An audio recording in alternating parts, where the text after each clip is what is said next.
नमस्कार, मेरा नाम है अमिताभ और दृष्टि पीसीएस की कार्यक्रम यूपीपीएससी करंट अपडेट में एक बार फिर से आपका स्वागत है। चलिए देखते हैं कि इस सप्ताह के महत्वपूर्ण प्रश्न कौन से हैं। शुरुआत करते हैं पहले प्रश्न के साथ।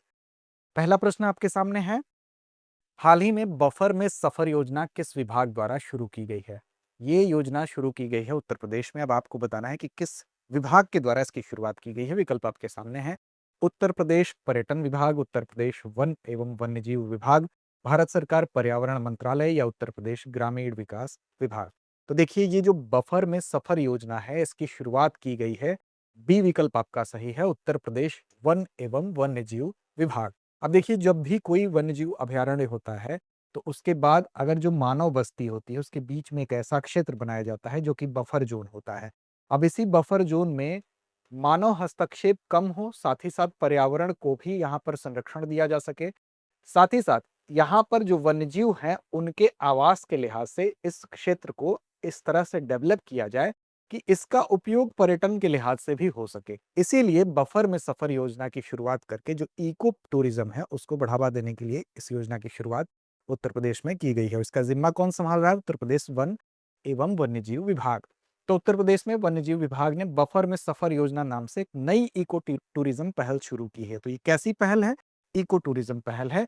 अब इसका प्राथमिक लक्ष्य क्या है? प्राथमिक लक्ष्य ये है कि जितने भी बाघ अभयारण्य हैं, तो बाघ अभयारण्यों के बाहर जो बफर क्षेत्र है और यहाँ पर मान लीजिए गांव है कोई, तो इस क्षेत्र का डेवलपमेंट इस तरीके से किया जाए कि गांव के लोगों को यहाँ पर रोजगार भी मिल जाए और साथ साथ इस क्षेत्र में जो पर्यटन है उसको भी बढ़ावा मिले।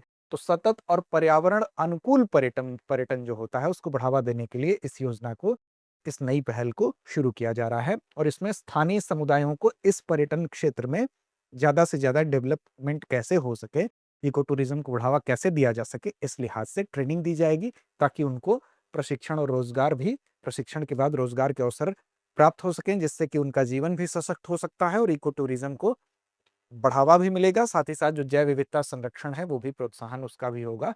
तो वन्य जीव संरक्षण का जो प्रयास है वो भी दृढ़ होगा। इस पहल से उत्तर प्रदेश के भारत में जो अग्रणी इको टूरिज्म बनाने का जो लक्ष्य है उस दिशा में आगे बढ़ने के कदम के रूप में इसको देखा जा रहा है। अब ये योजना जो है दुधवा, जैसा कि आप जानते हैं लखीमपुर खीरी, पीलीभीत पीलीभीत में ही है। लखीमपुर खीरी जैसे प्रमुख बाघ रिजर्व को बफर जोन में, इन क्षेत्रों के बफर जोन में इस योजना को क्रियान्वित किया जाएगा और इसके अंतर्गत जो सोहगी बरवा है, सोहगी बरवा कहाँ पर है? महाराजगंज में है। और कतरनिया घाट जो बहराइच में है, इस वन्यजीव अभयारण्य को भी पारिस्थितिक रूप से इन महत्वपूर्ण क्षेत्रों को भी जो है इस योजना के अंतर्गत शामिल किया गया है। अगला प्रश्न है हमारा कि कृषि विभाग ने खरीफ 2025 सीजन से पहले पूर्वांचल क्षेत्र में उच्च उपज देने वाली सोयाबीन किस्मों की खेती की सिफारिश की है। ये पहला कथन है। दूसरा इसका कारण दे रहा है कि इन किस्मों ने वर्षा, मिट्टी और तापमान स्थितियों के अनुसार उत्कृष्ट अनुकूलनशीलता और अच्छी पैदावार क्षमता दिखाई है। तो देखिए, अगर पहले कथन के ऊपर सबसे पहले चलें तो कृषि विभाग ने खरीफ 2025 सीजन से पहले, दरअसल ये क्षेत्र यहाँ पर गलत दिया है। ये पूर्वांचल क्षेत्र में उच्च उपज देने वाली सोयाबीन किस्मों की खेती की सिफारिश नहीं की है। बाकी सारी चीजें सही हैं। सोयाबीन खेती की सिफारिश की यहाँ पर की गई है, लेकिन ये क्षेत्र जो है बेसिकली ये बुंदेलखंड का क्षेत्र है। तो आपका पहला कथन गलत हो गया। दूसरा आपका कारण सही है कि इन किस्मों ने वर्षा, मिट्टी और तापमान स्थितियों के अनुसार इनके पास अच्छी अनुकूलनशीलता है, हम कह सकते हैं। इसकी वजह से पैदावार की अच्छी क्षमता इसमें दिखाई देगी। तो आपका सी विकल्प होगा कि कथन, क्षमा करिएगा, डी होगा, कथन गलत है लेकिन आपका कारण सही है। अब व्याख्या को देख लीजिए तो देखिए, खरीफ 2025 सीजन से पहले ही कृषि विभाग ने उत्तर प्रदेश के बुंदेलखंड क्षेत्र में, क्षेत्र वहां पर पूर्वांचल दिया था, यहाँ पर स्थानीय जलवायु आधारित कृषि परिस्थितियों के तहत उपज को बेहतर बनाने के लिए कुछ विशेष उच्च उपज वाली, यानी कि प्रोडक्शन इसमें ज्यादा होगा, सोयाबीन की किस्मों की खेती की सिफारिश की है। अब उत्तर प्रदेश के लिए विशेष रूप से कोई अतिरिक्त राज्य विशिष्ट सोयाबीन की किस्म अब तक नोटिफाइड नहीं की गई है, सूचित नहीं की गई है। तो इन किस्मों ने बुंदेलखंड के क्षेत्र की जो स्थितियां हैं उस स्थिति के हिसाब से, चाहे जैसी वहां वर्षा होती है, जैसे वहां की मिट्टी की गुणवत्ता है, चाहे जो भी वहां का तापमान है, उसी प्रोफाइल के अनुसार ये उत्कृष्ट हैं जो ये किस्में हैं और वहां के परिस्थितियों के हिसाब से अनुकूलन इन्होंने प्रदर्शित किया है। तो ये कहा जा रहा है कि इनको नोटिफाइड कर दिया जाए क्योंकि बुंदेलखंड की परिस्थितियों के अनुसार है, जिससे कि उन क्षेत्रों में क्या होगा, उन क्षेत्रों में पैदावार सोयाबीन की बढ़ेगी।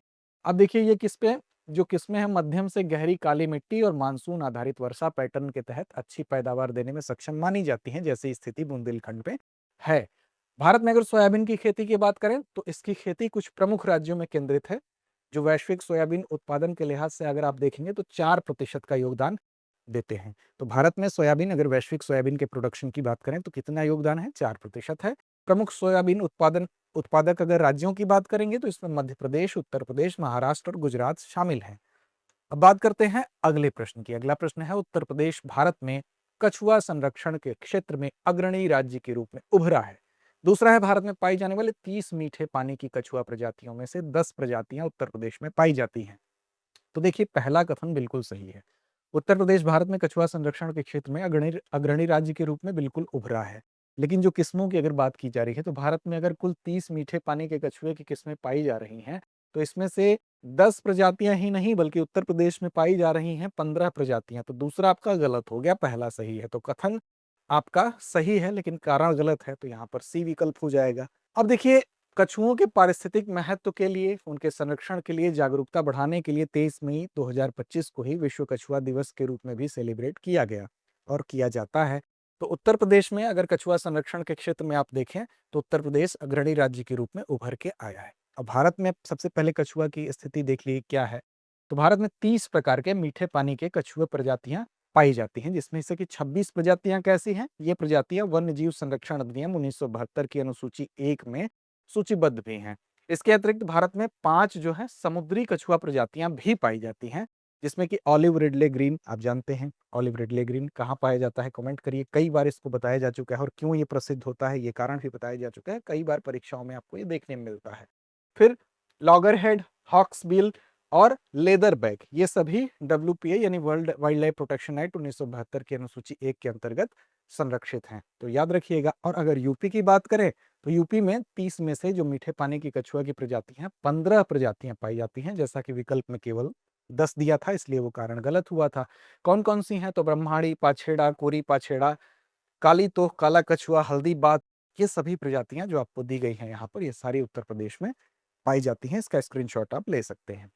अगला है, पहला कथन है आपका, उत्तर प्रदेश के मुख्यमंत्री द्वारा अंतर्राष्ट्रीय फिल्म सिटी परियोजना का लेआउट यमुना एक्सप्रेसवे औद्योगिक विकास प्राधिकरण को सौंप दिया गया है। दूसरा का है, कारण कह रहा है कि फिल्म सिटी कुल 500 एकड़ क्षेत्र में फैली होगी, जिससे यह उत्तर भारत की सबसे बड़ी फिल्म सिटी बनेगी। नीचे दिए गए विकल्पों से सही उत्तर का चयन करना है। तो देखिए, पहला जो कथन है बिल्कुल सही है कि मुख्यमंत्री द्वारा अंतर्राष्ट्रीय फिल्म सिटी परियोजना का जो लेआउट है वो यमुना एक्सप्रेसवे औद्योगिक विकास प्राधिकरण को सौंप दिया गया है। ठीक है। दूसरा ये है, भारत की सबसे बड़ी फिल्म सिटी बनेगी जब ये बन जाएगी, ये भी कथन सही है, लेकिन इसका विस्तार 500 एकड़ क्षेत्र में नहीं बल्कि इससे ज्यादा है, ये 1000 एकड़ क्षेत्र में फैली होगी जब ये बनकर तैयार होगी। तो इस लिहाज से आपका कारण वाला जो पोर्शन है वो गलत है, ए सही है। तो आप कह सकते हैं कि कथन सही है लेकिन कारण गलत है, सी विकल्प आपका सही हो जाएगा। अब देखिए, यहाँ पर अंतर्राष्ट्रीय फिल्म सिटी की जो परियोजना है, अंतर्राष्ट्रीय फिल्म सिटी बनाई जाएगी, तो उसका एक जो खाका कह सकते हैं, लेआउट जो है वो यमुना एक्सप्रेसवे को सौंप दिया गया है। फिल्म सिटी का निर्माण कहाँ होगा? तो ग्रेटर नोएडा के सेक्टर 21 में यमुना एक्सप्रेसवे के किनारे इसका निर्माण किया जाएगा। और कुल कितने क्षेत्र में फैली होगी? तो 1000 एकड़ क्षेत्र में फैली होगी। और जब ये बनकर तैयार होगी तो ये उत्तर भारत की सबसे बड़ी फिल्म सिटी बनेगी। ध्यान रखिएगा, उत्तर भारत की। पहले चरण में 230 एकड़ क्षेत्र को शामिल किया जाएगा, जिस पर कि अनुमानित है कि 1510 करोड़ रुपए का इन्वेस्टमेंट किया जाएगा। अगला है, झूला, होरी, फाग, लांगुरिया और रसिया किस क्षेत्र के लिए प्रसिद्ध लोकगीत? ये सभी लोकगीत हैं। झूला, होरी, फाग, लांगुरिया और रसिया तो किस क्षेत्र के हैं? तो आपके सामने विकल्प है, अवध, बुंदेलखंड, ब्रज या पूर्वांचल। तो जाहिर सी बात है कि सी विकल्प आपका सही होगा, ब्रज क्षेत्र के ये सभी लोग गीत हैं। अगला है, निम्नलिखित को सही रूप से मिलाइए। एक तरफ दिया है आपको सबसे पूर्वी जिला, दूसरी तरफ दिया है सहारनपुर, सबसे पश्चिमी जिला सोनभद्र, सबसे उत्तरी जिला बलिया, सबसे दक्षिणी जिला शामली। तो देखिए, यहाँ पर अगर विकल्प आपको सही चयनित करना है तो यहाँ सही विकल्प क्या होगा? देखिए, सबसे पूर्वी जिला क्या है? तो सबसे पूर्वी जिला बलिया है, तो ए का तीसरा हो जाएगा। सबसे पश्चिमी जिला क्या है? तो इसका हो जाएगा आपका शामली, सबसे पश्चिम में शामली ही स्थित है। इसके अलावा सबसे उत्तरी जिला क्या है? तो सबसे उत्तरी जिला सहारनपुर आपका हो जाएगा। इसके अलावा आपका सबसे दक्षिणी जिला क्या है? तो सबसे दक्षिणी जिला सोनभद्र हो जाएगा। तो इस लिहाज से आपका विकल्प कौन सा होगा? ए विकल्प आपका सही हो जाएगा। यहाँ आप और विस्तार से देख सकते हैं, यहाँ पर स्थिति है आपकी सहारनपुर की, तो ये क्या हो गया? आपका सबसे उत्तरी जिला हो गया। ठीक है। इसके अलावा सबसे दक्षिणी जिला क्या है? तो सोनभद्र हो जाएगा। इसके अलावा सबसे पूर्वी जिला तो बलिया हो जाएगा और सबसे पश्चिमी जिला तो अगर यहाँ से आप देखेंगे, इस तरह से आप देखें तो सबसे पश्चिमी जिला ये शामली हो जाएगा। ठीक है, इस तरह से आपका ये सही विकल्प कौन सा हुआ? सही विकल्प आपका ए था। अगला प्रश्न है, संस्थान दिए हैं, दूसरी तरफ आपके स्थान दिए हैं, आपको सही विकल्प का चयन करना है। तो भारतीय हथकरघा तकनीकी संस्थान लखनऊ, उत्तर प्रदेश कृषि अनुसंधान परिषद वाराणसी, राज्य आपदा प्रबंधन प्राधिकरण लखनऊ, व्यापार सुविधा केंद्र एवं क्राफ्ट म्यूजियम चौकाघाट। तो यहाँ पर देखिए, अगर भारतीय हथकरघा तकनीकी संस्थान की बात करें तो ये कहाँ पर स्थित है? ये स्थित है, आपकी स्थिति इसकी है वाराणसी में। उसके बाद उत्तर प्रदेश कृषि अनुसंधान परिषद की अगर बात करें, ये कहाँ पर स्थित है? तो लखनऊ में स्थित है। राज्य आपदा प्रबंध प्राधिकरण कहाँ स्थित है? तो राज्य आपदा प्रबंध प्राधिकरण भी आपका लखनऊ में स्थित है। इसके अलावा डी का दूसरा होगा आपका व्यापार सुविधा केंद्र क्राफ्ट म्यूजियम भी वाराणसी में स्थित है। तो इस तरह से आपका सही विकल्प क्या हुआ?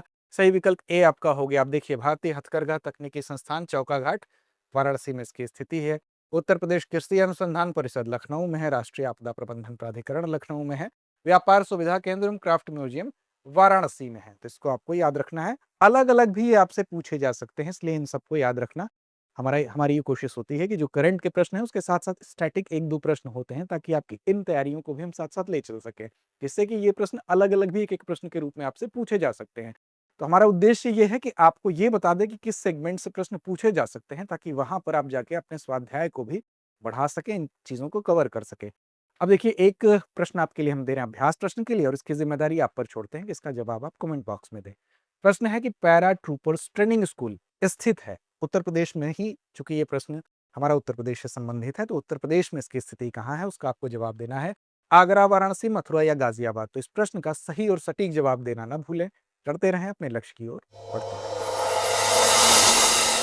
डियर व्यूअर्स, अपने एग्जाम की तैयारी को और बेहतर करने के लिए हमारे चैनल को लाइक, शेयर और सब्सक्राइब करना न भूलें।